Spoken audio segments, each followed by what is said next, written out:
नाजरीन, हम में से हर किसी ने बचपन ही से जन्नत के बारे में बहुत कुछ सुना हुआ है कि अल्लाह पाक ने अपने नेक बंदों के लिए जन्नत बनाई है और वो सातों आसमानों के ऊपर है और बहुत ज़्यादा खूबसूरत है।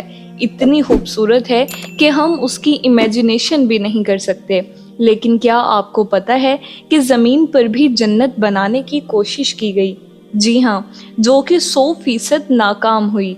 आज की इस वीडियो में हम उसी जन्नत के बारे में बात करेंगे। लिहाजा ये बात याद रखिए कि ये वो वाली जन्नत आराइश और आराम की जगह नहीं थी, बल्कि ये जन्नत माज़ल्ला अल्लाह पाक से मुकाबले में बनाई गई थी, जिसे अल्लाह पाक ने इबरत का मकाम बना दिया। नाजरीन, ये जन्नत खित्ता अरब में इरम नामी इलाके में 40 मील लंबी ज़मीन पर बनाई गई थी और इस जन्नत को बनाने वाले शख्स का नाम शद्दाद था और उसका मुकम्मल नाम शद्दाद बिन आद था और ये कौम आद से ताल्लुक़ रखता था।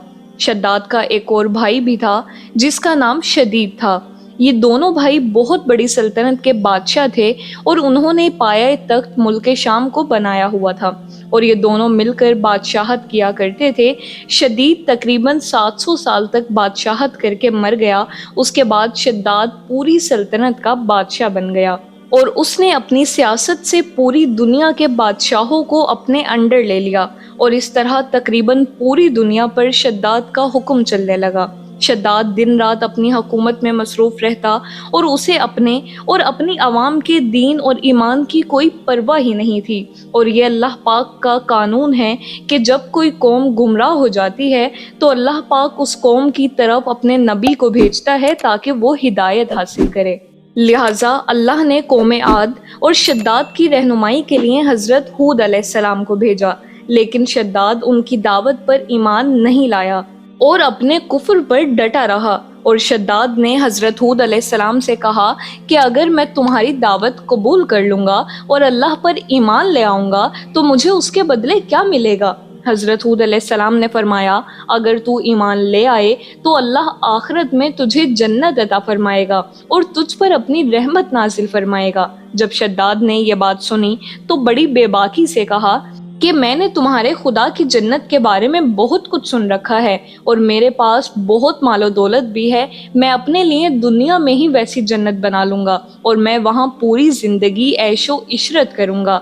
और यूँ उसने हज़रत हूद अलैहिस्सलाम की दावत को ठुकरा दिया और अपनी जन्नत बनाने का प्लान फ़ौरन शुरू कर दिया। इस इरादे से उसने एक बहुत बड़ा शहर बनाया जिसके महल सोने चांदी की ईंटों से तामीर किए गए और ज़बरजद और याकूत की सतून उनकी इमारतों में नस्ब किए गए और ऐसे ही फर्श मकानों में बनाए गए। संगरेजों की जगह आबदार मोती बिछाए गए। हर महल के गिर्द जवाहरात से पुर नहरें जारी की गईं। किस्म किस्म के दरख्त जीनत और साए के लिए लगाए गए। अलगर्ज उस सरकश ने अपने ख्याल से जन्नत की तमाम चीज़ें और हर किस्म की ऐशो इशरत का सामान उस शहर में जमा कर दिया। जब ये शहर मुकम्मल हो गया तो शद्दाद बादशाह अपने आयान सल्तनत के साथ उसकी तरफ रवाना हुआ।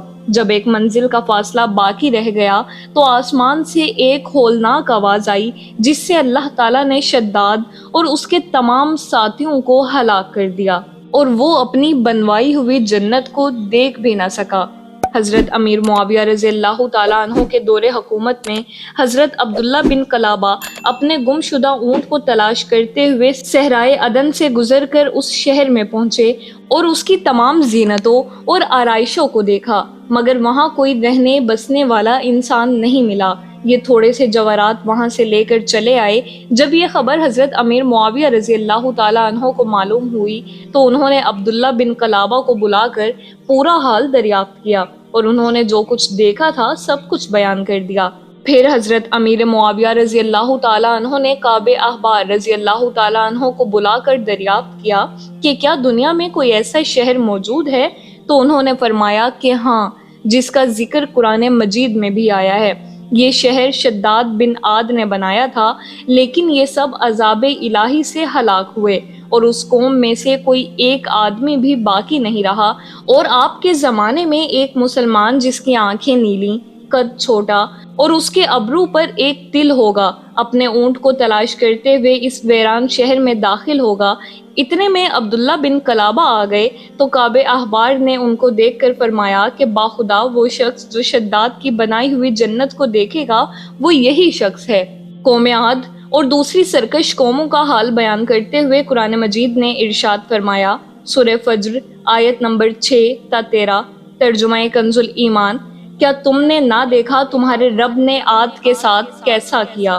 وہ ارم حد سے زیادہ طول والے کہ ان جیسا شہروں میں پیدا نہ ہوا، اور سمود جنہوں نے وادی میں پتھر کی چٹانیں کاٹیں، اور فرعون کے چومیخا کرتا جنہوں نے شہروں میں سرکشی کی، پھر ان میں بہت فساد پھیلایا، تو ان پر تمہارے رب نے عذاب کا کوڑا باقوت مارا۔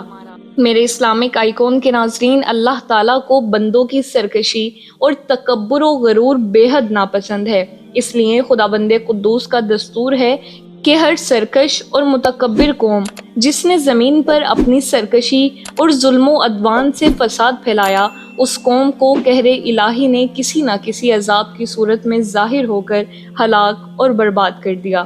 شداد اور قوم عاد کے دوسرے افراد سب اپنی سرکشی اور تکبر کی وجہ سے خدا کے مبغوض ٹھہرے، اور جب ان لوگوں کا تمرد اور ظلم و عدوان اس درجے بڑھ گیا کہ روئے زمین کا ذرہ ذرہ ان کے گناہوں اور بدعمالیوں سے بلبلا اٹھا، تو خداوند قہار و جبار کے عذابوں نے ان سب سرکشوں اور ظالموں کو تباہ و برباد کر کے صفحہ ہستی سے حرف غلط کی طرح مٹا دیا۔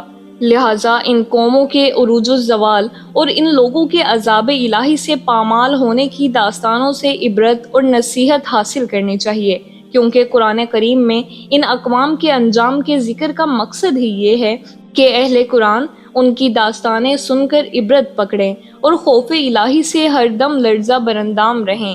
مسلمانوں کو لازم ہے کہ قرآن مجید کی باکثرت تلاوت کریں اور اس کا ترجمہ بھی پڑھا کریں، اور ان اقوام کی ہلاکت سے عبرت حاصل کریں، ہر وقت توبہ اور استغفار کرتے رہیں، اور ہر قسم کی بد اعتقادیوں اور بدعمالیوں سے ہمیشہ بچتے رہیں، اعمال صالح کی کوشش کرتے رہیں، اور مال و دولت کے غرور و گھمنڈ میں سرکشی اور تکبر نہ کریں، بلکہ ہمیشہ دل میں خوف خدا عز و جل رکھ کر تواضع اور انکساری کو اپنی عادت بنائیں، اور جہاں تک ہو سکے اپنی زندگی میں اچھے اعمال کرتے رہیں۔